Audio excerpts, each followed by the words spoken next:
लीजिए सुनिए प्रेमचंद की लिखी कहानी मर्यादा की वेदी। वाचन समीर गोस्वामी का है। ये वो समय था जब चित्तौड़ में मृदु भाषणी मीरा प्यासी आत्माओं को ईश्वर प्रेम के प्याले पिलाती थी। रणछोड़ जी के मंदिर में जब भक्ति से विवल होकर वो अपने मधुर स्वरों में अपने पीयूष पूरित पदों को गाती तो श्रोतागण प्रेम अनुराग से उन्मत्त हो जाते।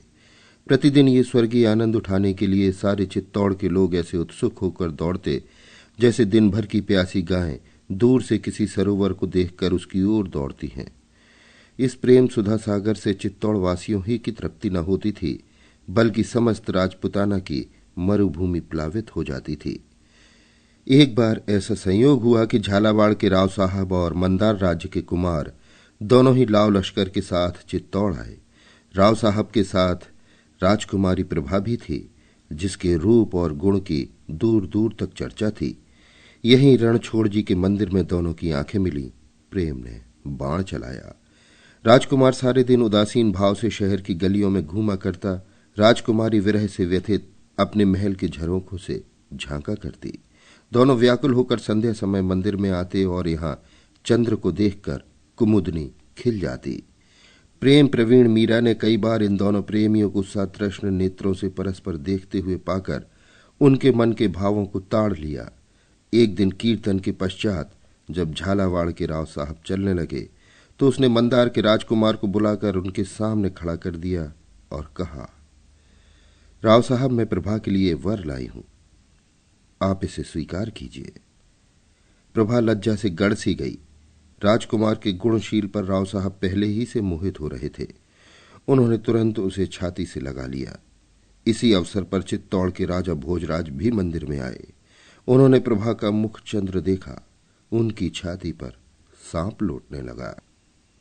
झालावाड़ में बड़ी धूम थी। राजकुमारी प्रभा का आज विवाह होगा। मंदार से बारात आएगी। मेहमानों की सेवा सम्मान की तैयारियां हो रही थी। दुकानें सजी हुई थी। नौबत खाने आमोद आलाप से गूंजते थे। सड़कों पर सुगंध छिड़की जाती थी। अट्टालिकाएं पुष्पलताओं से शोभायमान थी। पर जिसके लिए सब तैयारियां हो रही थीं, वो अपनी वाटिका के एक वृक्ष के नीचे उदास बैठी हुई रो रही थी। रनिवास में डोमिनिया आनंदोत्सव के गीत गा रही थी। कहीं सुंदरियों के हाव भाव थे, कहीं चमक दमक, कहीं हास परिहास की बहार। नाइन बात बात पर तेज होती थी। मालिन गर्व से फूली न समाती थी। धोबिन आंखें दिखाती थी। कुम्हारिन मटके के सदृश फूली हुई थी।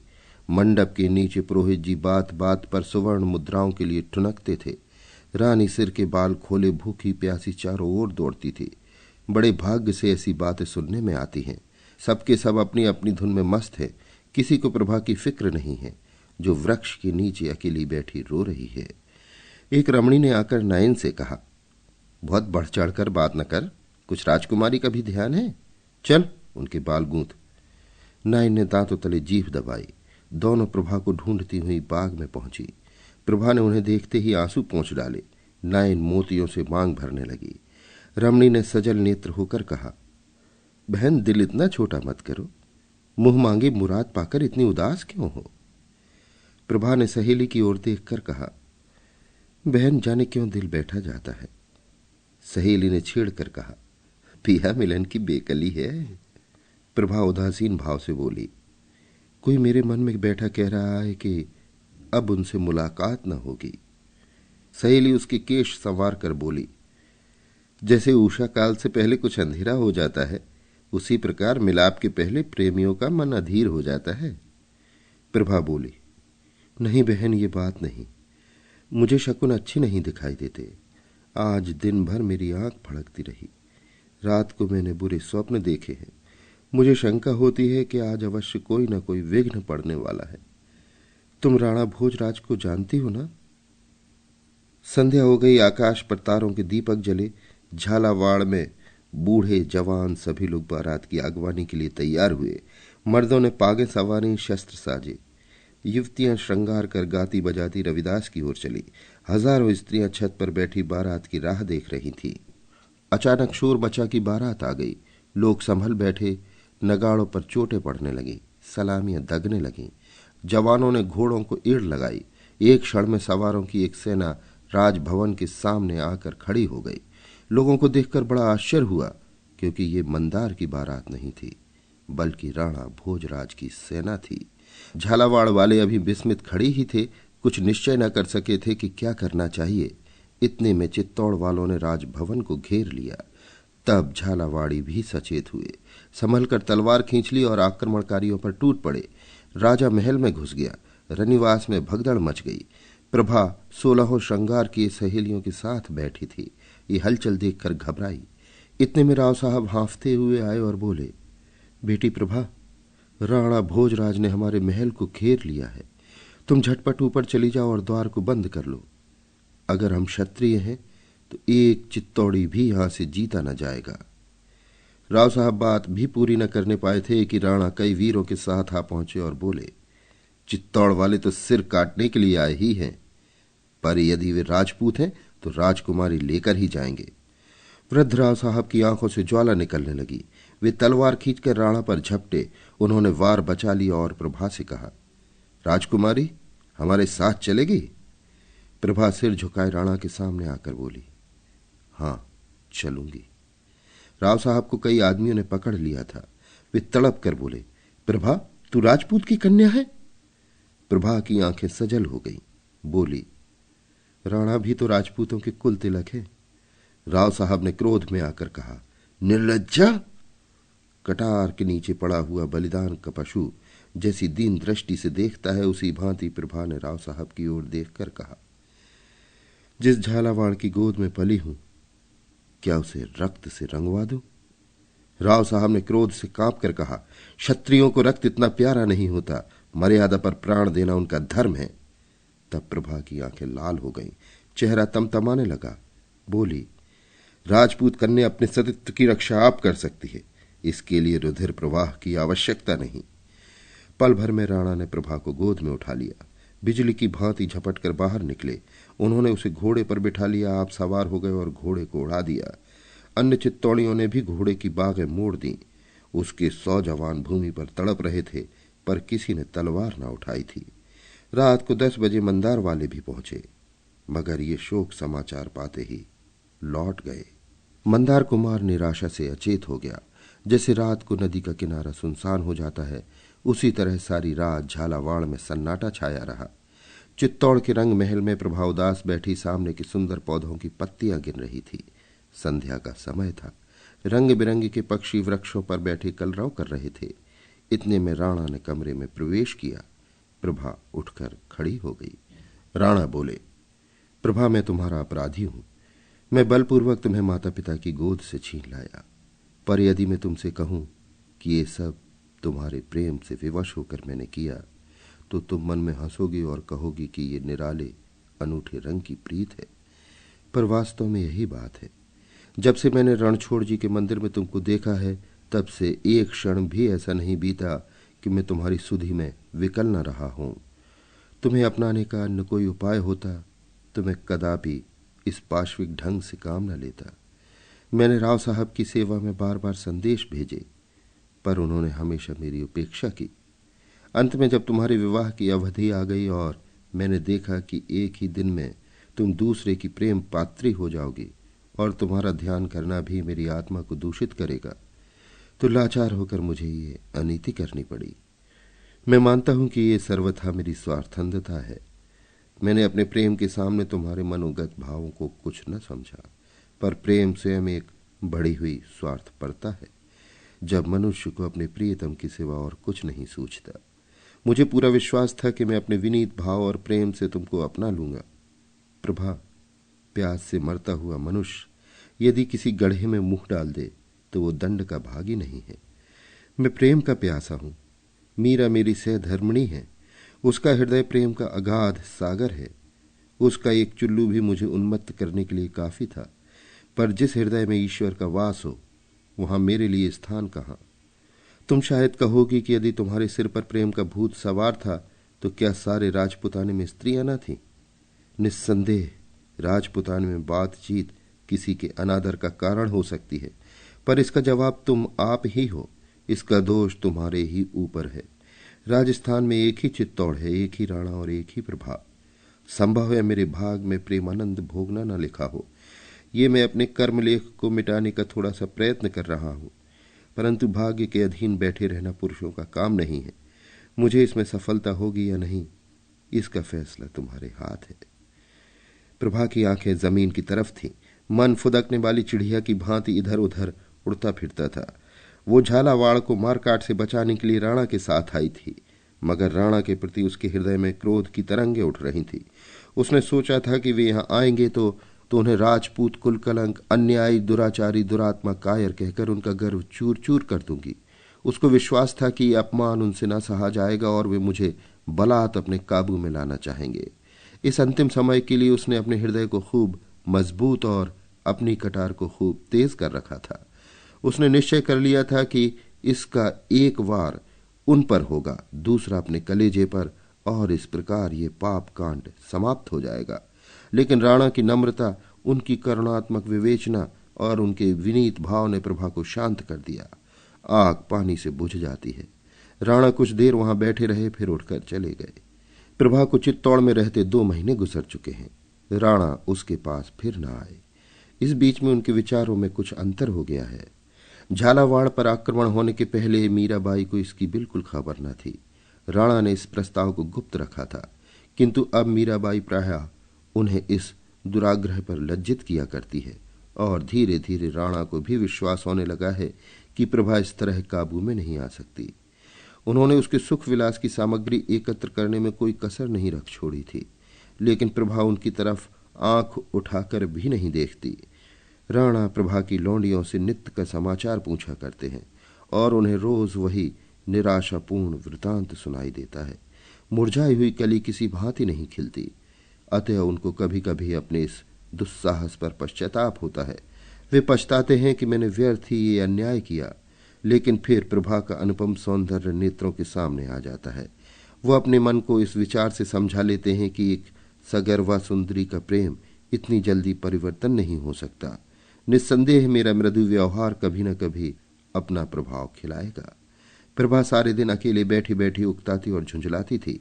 उसके विनोद के निमित्त कई गाने वाली स्त्रियां नियुक्त थीं, किंतु राग रंग से उसे अरुचि हो गई थी।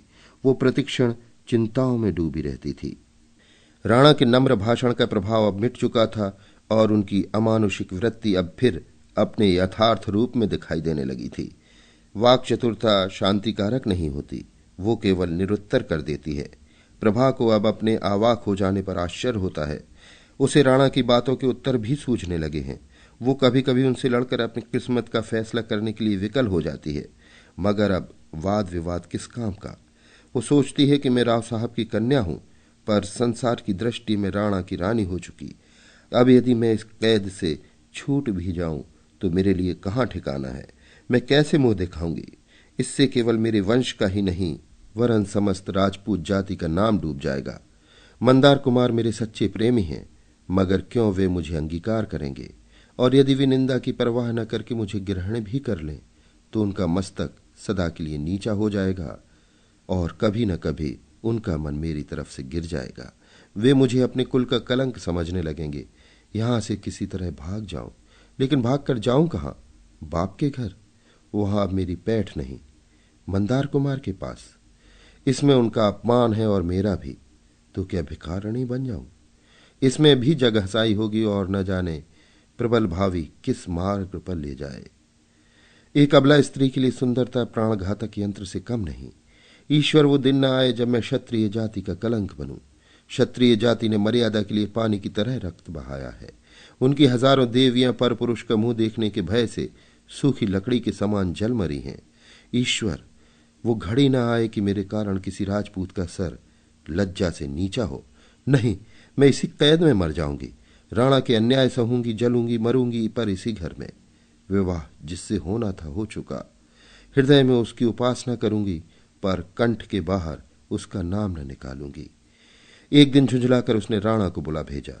वे आए। उनका चेहरा उतरा था। वे कुछ चिंतित से थे। प्रभा कुछ कहना चाहती थी, पर उनकी सूरत देखकर उसे उन पर दया आ गई। उन्होंने उसे बात करने का अवसर न देकर स्वयं कहना शुरू किया। प्रभा, तुमने आज मुझे बुलाया है, ये मेरा सौभाग्य है। तुमने मेरी सुधि तो ली, मगर ये मत समझो कि मैं मृदुवाणी सुनने की आशा लेकर आया हूं। नहीं, मैं जानता हूं जिसके लिए तुमने मुझे बुलाया है। ये लो, तुम्हारा अपराधी तुम्हारे सामने खड़ा है। उसे जो दंड देना चाहो दो। मुझे अब तक आने का साहस न हुआ, इसका कारण यही दंड भय था। तुम शतराणी हो और शतराणियां क्षमा करना नहीं जानती। झालावाड़ में जब तुम मेरे साथ आने पर स्वयं उद्यत हो गई थी, तो मैंने उसी क्षण तुम्हारे जौहर पर रख लिए। मुझे मालूम हो गया कि तुम्हारा हृदय बल और विश्वास से भरा हुआ है। उसे काबू में लाना सहज नहीं। तुम नहीं जानती कि ये 1 मास मैंने किस तरह काटा है। तड़प तड़प कर मर रहा हूं। पर जिस तरह शिकारी बफरी हुई सिंगिनी के सम्मुख जाने से डरता है, वही दशा मेरी थी। मैं कई बार आया हूं, यहां तुमको उदास त्योरियां चढ़ाए बैठे देखा। मुझे अंदर पैर रखने का साहस न हुआ। मगर आज मैं बिना बुलाया मेहमान नहीं हूं। तुमने मुझे बुलाया है और तुम्हें अपने मेहमान का स्वागत करना चाहिए, हृदयता से न सही। जहां अग्नि प्रज्वलित हो वहां ठंडक कहां। बातों ही से सही, अपने भावों को दबाकर ही सही, मेहमान का स्वागत करो। संसार में शत्रु का आदर मित्रों से भी अधिक किया जाता है। प्रभा, एक क्षण के लिए क्रोध को शांत करो और मेरे अपराधों पर विचार करो। तुम मेरे ऊपर यही दोषारोपण कर सकती हो कि मैं तुम्हें माता पिता की गोद से छीन लाया। तुम जानती हो, कृष्ण भगवान रुक्मणी को हर लाए थे। राजपूतों में ये कोई नई बात नहीं है। तुम कहोगे इससे झालावाड़ वालों का अपमान हुआ, पर ऐसा कहना कदापि ठीक नहीं। झालावाड़ वालों ने वही किया जो मर्दों का धर्म था। उनका पुरुषार्थ देखकर हम चकित हो गए। यदि वे कृत कार्य नहीं हुए तो ये उनका दोष नहीं। वीरों की सदैव जीत नहीं होती। हम इसलिए सफल हुए कि हमारी संख्या अधिक थी और इस काम के लिए तैयार होकर गए थे। वे निशंक थे, इस कारण उनकी हार हुई। यदि हम वहां से शीघ्र ही प्राण बचाकर न भाग आते तो हमारी गति वही होती जो राव साहब ने कही थी। एक भी चित्तौड़ी न बचता। लेकिन ईश्वर के लिए मत सोचो कि मैं अपने अपराध के लिए दूषण को मिटाना चाहता हूं। नहीं, मुझसे अपराध हुआ है और मैं हृदय से उस पर लज्जित हूं। पर अब तो जो कुछ होना था हो चुका। अब इस बिगड़े हुए खेल को मैं तुम्हारे ऊपर छोड़ता हूं। यदि मुझे तुम्हारे हृदय में कोई स्थान मिले तो मैं उसे स्वर्ग समझूंगा। डूबते हुए को तिनके का सहारा भी बहुत है। क्या ये संभव है? प्रभा बोली, नहीं। राणा, झालावाड़ जाना चाहती हो? प्रभा, नहीं। राणा, मंदार के राजकुमार के पास भेज दो? प्रभा, कदापि नहीं। राणा, लेकिन मुझसे ये तुम्हारा कुढ़ना देखा नहीं जाता। प्रभा, आप इस कष्ट से शीघ्र ही मुक्त हो जाएंगे। राणा ने भयभीत दृष्टि से देखकर कहा, जैसी तुम्हारी इच्छा। और वे वहां से उठकर चले गए। 10 बजे रात का समय था। रणछोड़ जी के मंदिर में कीर्तन समाप्त हो चुका था और वैष्णव साधु बैठे हुए प्रसाद पा रहे थे। मीरा स्वयं अपने हाथों से थाल ला लाकर उनके आगे रखती थी। साधुओं और अभ्यागतों के आदर सत्कार में उस देवी को आत्मिक आनंद प्राप्त होता था। साधुगण जिस प्रेम से भोजन करते थे, उससे ये शंका होती थी कि स्वादपूर्ण वस्तुओं में कहीं भक्ति भजन से भी अधिक सुख तो नहीं है। ये सिद्ध हो चुका है कि ईश्वर की दी हुई वस्तुओं का सदुपयोग ही ईश्वर उपासना की मुख्य रीत है। इसलिए महात्मा लोग उपासना के ऐसे अच्छे अवसरों को क्यों खोते। वे कभी पेट पर हाथ फेरते और कभी आसन बदलते थे। मुंह से नहीं कहना तो वे घोर पाप के समान समझते थे। ये भी मानी हुई बात है कि जैसी वस्तुओं का हम सेवन करते हैं वैसी ही आत्मा भी बनती है। इसलिए वे महात्मा गण घी और खोए से उदर को खूब भर रहे थे। पर उन्हीं में से एक महात्मा ऐसे थे जो आंखें बंद किए ध्यान में मग्न थे, थाल की ओर ताकते भी न थे। इनका नाम प्रेमानंद था। ये आज ही आए थे। इनके चेहरे पर कांति झलकती थी। अन्य साधु खाकर उठ गए, परंतु उन्होंने थाल छुआ भी नहीं। मीरा ने हाथ जोड़कर कहा, महाराज, आपने प्रसाद छुआ भी नहीं? दासी से कोई अपराध तो नहीं हुआ? साधु, नहीं, इच्छा नहीं थी। मीरा, पर मेरी विनय आपको माननी पड़ेगी। साधु, मैं तुम्हारी आज्ञा का पालन करूंगा तो तुमको भी मेरी एक बात माननी होगी। मीरा, कही क्या आज्ञा है? साधु, माननी पड़ेगी। मीरा, मानूंगी। साधु, वचन देती हो? मीरा, वचन देती हूं आप प्रसाद पाएं। मीराबाई ने समझा था कि साधु कोई मंदिर बनवाने या कोई यज्ञ पूर्ण करा देने की याचना करेगा। ऐसी बातें नित्य प्रति हुआ ही करती थी और मीरा का सर्वस्व साधु सेवा के लिए अर्पित था, परंतु उसके लिए साधु ने ऐसी कोई याचना न की।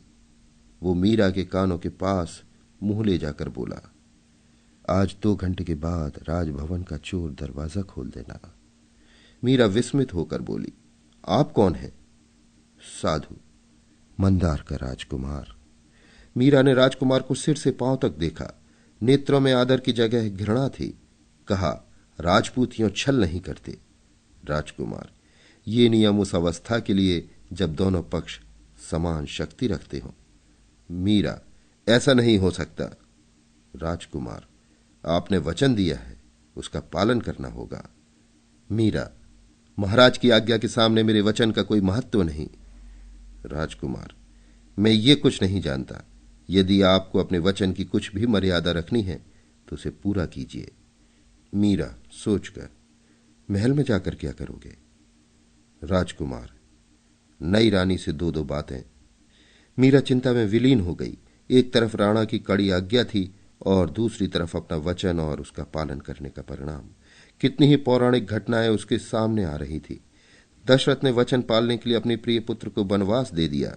मैं वचन दे चुकी हूं, उसे पूरा करना मेरा परम धर्म है, लेकिन पति की आज्ञा को कैसे तोड़ूं? यदि उनकी आज्ञा के विरुद्ध करती हूं तो लोक और परलोक दोनों बिगड़ते हैं। क्यों ना उनसे स्पष्ट कर दूं? क्या वे मेरी ये प्रार्थना स्वीकार न करेंगे? मैंने आज तक उनसे कुछ नहीं मांगा, आज उनसे ये दान मांगूंगी। क्या वे मेरे वचन की मर्यादा की रक्षा न करेंगे? उनका हृदय कितना विशाल है। निस्संदेह वे मुझ पर वचन तोड़ने का दोष न लगने देंगे।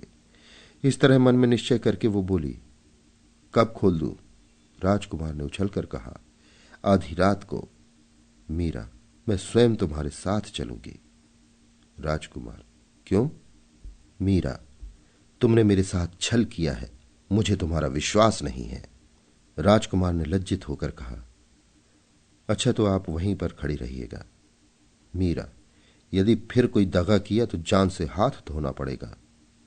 राजकुमार, मैं सब कुछ सहने के लिए तैयार हूं।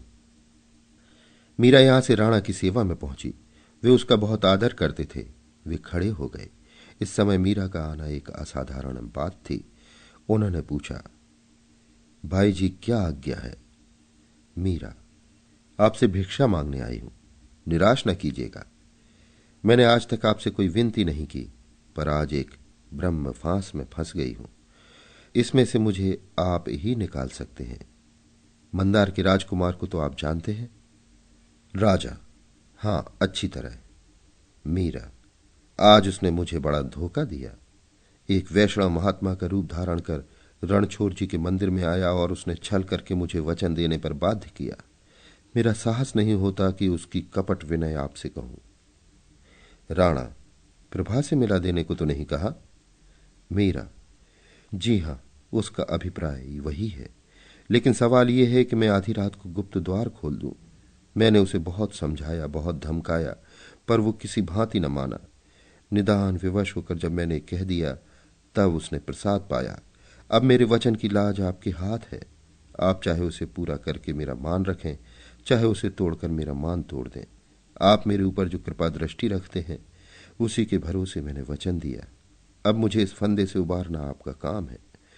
राणा कुछ देर सोचकर बोले, तुमने वचन दिया है, उसका पालन करना मेरा कर्तव्य है। तुम देवी हो, तुम्हारे वचन नहीं टल सकते। द्वार खोल दो, लेकिन यह उचित नहीं है कि वो अकेले प्रभा से मुलाकात करे। तुम स्वयं उसके साथ जाना, मेरी खातिर से इतना कष्ट उठाना। मुझे भय है कि वो उसकी जान लेने का इरादा करके ना आया हो। ईर्ष्या में मनुष्य अंधा हो जाता है। बाई जी, मैं अपने हृदय की बात तुमसे कहता हूं। मुझे प्रभा को हर लाने का अत्यंत शौक है। मैंने समझा था कि यहां रहते रहते ये हिल मिल जाएगी, किंतु वो अनुमान गलत निकला। मुझे एक अबला की हत्या का अपराध लग जाएगा। मैंने उससे झालावाड़ जाने के लिए कहा, पर वो राजी न हुई। आज तुम उन दोनों की बातें सुनो। अगर वो मंदार कुमार के साथ जाने पर राजी हो तो मैं प्रसन्नतापूर्वक अनुमति दे दूंगा।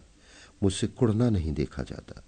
ईश्वर इस सुंदरी का हृदय मेरी ओर से फेर देता तो मेरा जीवन सफल हो जाता, किंतु जब ये सुख भाग्य में लिखा ही नहीं तो क्या वश है। मैंने तुमसे ये बातें कही, इसके लिए मुझे क्षमा करना। तुम्हारे पवित्र हृदय में ऐसे विषयों के लिए स्थान कहाँ।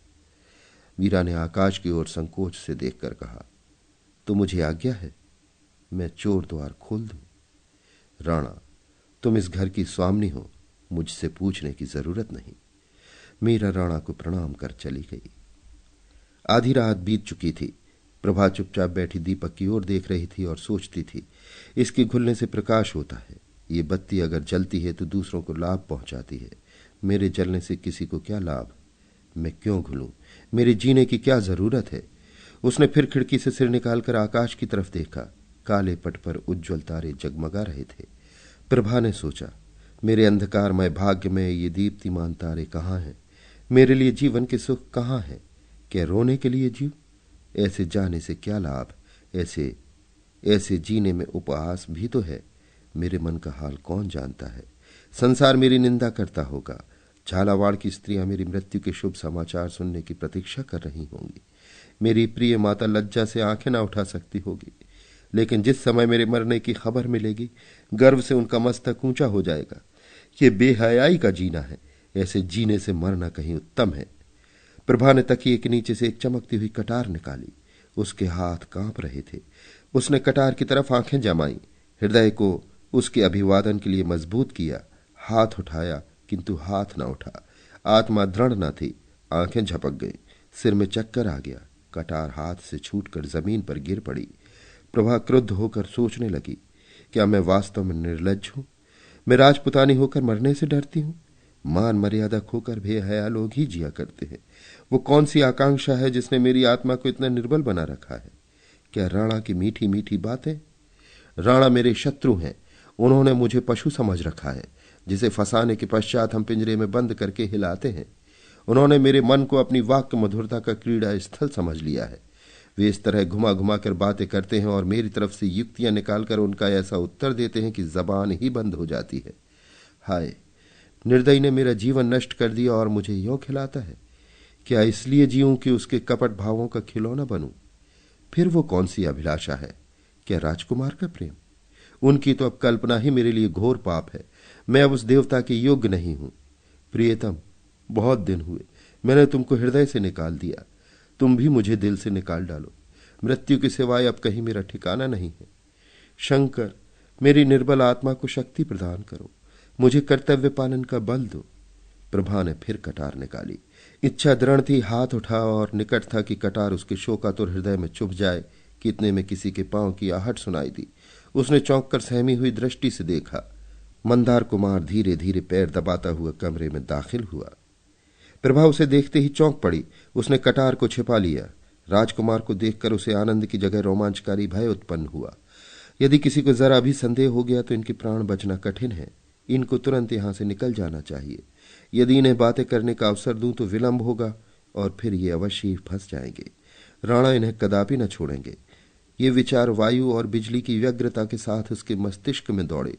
वो तीव्र स्वर में बोली, भीतर मत आओ। राजकुमार ने पूछा, मुझे पहचाना नहीं? प्रभा, खूब पहचान लिया, किंतु ये बातें करने का समय नहीं है। राणा तुम्हारी घात में है। अभी यहां से चले जाओ। राजकुमार ने एक पग और आगे बढ़ाया और निर्भीकता से कहा, प्रभा, तुम मुझसे निष्ठुरता करती हो? प्रभा ने धमका कर कहा, तुम यहां ठहरोगे तो मैं शोर मचा दूंगी। राजकुमार ने उद्दंडता से उत्तर दिया, इसका मुझे भय नहीं। मैं अपनी जान हथेली पर रखकर आया हूं। आज दोनों में से एक का अंत हो जाएगा। या तो राणा रहे या मैं रहूंगा। तुम मेरे साथ चलोगे? प्रभा ने दृढ़ता से कहा, नहीं। राजकुमार व्यंग्य भाव से बोला, क्या चित्तौड़ की जलवायु पसंद आ गई? प्रभा ने राजकुमार की ओर तिरस्कृत नेत्रों से देखकर कहा, संसार में अपनी सब आशाएं पूरी नहीं होती। जिस तरह यहां मैं अपना जीवन काट रही हूं वो मैं जानती हूं, किंतु लोक निंदा भी तो कोई चीज है। संसार की दृष्टि में मैं चित्तौड़ की रानी हो चुकी। अब राणा जिस भांति रखें उसी भांति रहूंगी। मैं अंत समय तक उनसे घृणा करूंगी, जलूंगी, कुढ़ूंगी। जब जलन न सही जाएगी तो विष लूंगी या छाती में कटार मारकर मर जाऊंगी। लेकिन इसी भवन में, इस घर के बाहर कदापि पैर न रखूंगी। राजकुमार के मन में संदेह हुआ कि प्रभा पर राणा का वशीकरण मंत्र चल गया। वो मुझसे छल कर रही है। प्रेम की जगह ईर्ष्या पैदा हुई। वो उसी भाव से बोला, और यदि मैं यहां से उठा ले जाऊं? प्रभा के तेवर बदल गए। बोली, तो मैं वही करूंगी जो ऐसी अवस्था में शतरानियां किया करती हैं। अपने गले में छुरी मार लूंगी या तुम्हारे गले में। राजकुमारी एक पग और आगे बढ़कर ये कटु वाक्य बोला, रणा के साथ तो तुम खुशी से चली आई, उस समय छुरी कहां गई थी? प्रभा को ये शब्द शर सा लगा। वो तिलमिलाकर बोली, उस समय इसी छुरी के एक वार से खून की नदी बहने लगती। मैं नहीं चाहती थी कि मेरे कारण मेरे भाई बंधुओं की जान जाए। इसके सिवा मैं कुंवारी थी। मुझे अपनी मर्यादा के भंग होने का कोई भय न था। मैंने पतिव्रत नहीं लिया। कम से कम संसार मुझे ऐसा समझता था। मैं अपनी दृष्टि में अब भी वही हूं, किंतु संसार की दृष्टि में कुछ और हो गई हूं। लोक लाज ने मुझे राणा की आज्ञाकारिणी बना दिया है। पतिव्रत की बेड़ी जबरदस्ती मेरे पैरों में डाल दी गई है। अब इसकी रक्षा करना मेरा धर्म है। इसके विपरीत और कुछ करना शतरानियों के नाम को कलंकित करना है। तुम मेरे घाव पर व्यर्थ नमक क्यों छिड़कते हो? ये कौन सी भलमनसी है? मेरे भाग्य में जो कुछ बदा है वो भोग रही हूं। मुझे भोगने दो और तुमसे विनती करती हूं कि शीघ्र यहां से चले जाओ। राजकुमारी एक पग और बढ़ाकर दुष्ट भाव से बोला, प्रभा, यहां आकर तुम त्रिया चरित्र में निपुण हो गई। तुम मेरे साथ विश्वासघात करके अब धर्म की आड़ ले रही हो। तुमने मेरे प्रणय को पैरों तले कुचल दिया और अब मर्यादा का बहाना ढूंढ रही हो। मैं इन नेत्रों से राणा को तुम्हारे सौंदर्य पुष्प का भ्रमर बनते नहीं देख सकता। मेरी कामनाएं मिट्टी में मिलती हैं तो तुम्हें लेकर जाएंगी। मेरा जीवन नष्ट होता है तो उसके पहले तुम्हारे जीवन का भी अंत होगा। तुम्हारी बेवफाई का यही दंड है। बोलो, क्या निश्चय करती हो? इस समय मेरे साथ चलती हो या नहीं? गले के बाहर मेरे आदमी खड़े हैं। प्रभा ने निर्भयता से कहा, नहीं। राजकुमार, सोच लो, नहीं तो पछताओगी। प्रभा, खूब सोच लिया। राजकुमार ने तलवार खींच ली और प्रभा की तरफ लपके। प्रभा भय से आंखें बंद किए एक कदम पीछे हट गई। मालूम होता था उसे मूर्छा आ जाएगी। अकस्मात राणा तलवार लिए वेग के साथ कमरे में दाखिल हुए। राजकुमार संभलकर खड़ा हो गया। राणा ने सिंह के समान गरज कर कहा, दूर हट, क्षत्रिय स्त्रियों पर हाथ नहीं उठाते। राजकुमार ने तनक कर उत्तर दिया, लज्जाहीन स्त्रियों की यही सजा है। राणा ने कहा, तुम्हारा बैरी तो मैं था, मेरे सामने आते क्यों लजाते थे? जरा मैं भी तुम्हारी तलवार की काट देखता। राजकुमार ने ऐठ कर राणा पर तलवार चलाई। शस्त्र विद्या में राणा अति कुशल थे। वार खाली देखकर राजकुमार पर झपटे। इतने में प्रभा, जो मूर्छित अवस्था में दीवार से चिपटी खड़ी थी, बिजली की तरह कौंध कर राजकुमार के सामने खड़ी हो गई। राणा वार कर चुके थे। तलवार का पूरा हाथ उनके कंधे पर पड़ा। रक्त की फुहार छूटने लगी। राणा ने ठंडी सांस ली और उन्होंने तलवार हाथ से फेंककर गिरती हुई प्रभा को संभाल लिया। क्षण मात्र में प्रभा का मुखमंडल वर्ण विहीन हो गया। आंखें बुझ गई। दीपक ठंडा हो गया। मंदार कुमार ने भी तलवार फेंक दी और वो आंखों में आंसू भर प्रभा के सामने घुटने टेक कर बैठ गया। दोनों प्रेमियों की आंखें सजल थी। पतंगे बुझे हुए दीपक पर जान दे रहे थे। प्रेम के रहस्य निराले हैं। अभी एक क्षण हुआ, राजकुमार प्रभा पर तलवार लेकर झपटा था। प्रभा किसी प्रकार उसके साथ चलने पर उद्यत न होती थी। लज्जा का भय, धर्म की बेड़ी, कर्तव्य की दीवार रास्ता रोके खड़ी थी। परंतु उसे तलवार के सामने देखकर उसने उस पर अपना प्राण अर्पण कर दिया। प्रीत की प्रथा निभाह दी, लेकिन अपने वचन के अनुसार उसी घर में। हाँ, प्रेम के रहस्य निराले हैं। अभी एक क्षण पहले राजकुमार प्रभा पर तलवार लेकर झपटा था। उसके खून का प्यासा था। ईर्ष्या की अग्नि उसके हृदय में दहक रही थी। वो रुधिर की धारा से शांत हो गई। कुछ देर तक वो अचेत बैठा रहा। फिर उठा और उसने तलवार उठाकर जोर से अपनी छाती में चुभा ली। फिर रक्त की फुहार निकली। दोनों धाराएं मिली और उनमें कोई भेद न रहा। प्रभा उसके साथ चलने पर राजी न थी, किंतु वो प्रेम के बंधन को तोड़ न सकी। दोनों उस घर से ही नहीं, संसार से एक साथ सिधारे। अभी आप सुन रहे थे प्रेमचंद की लिखी कहानी मर्यादा की वेदी। वाचन समीर गोस्वामी का था।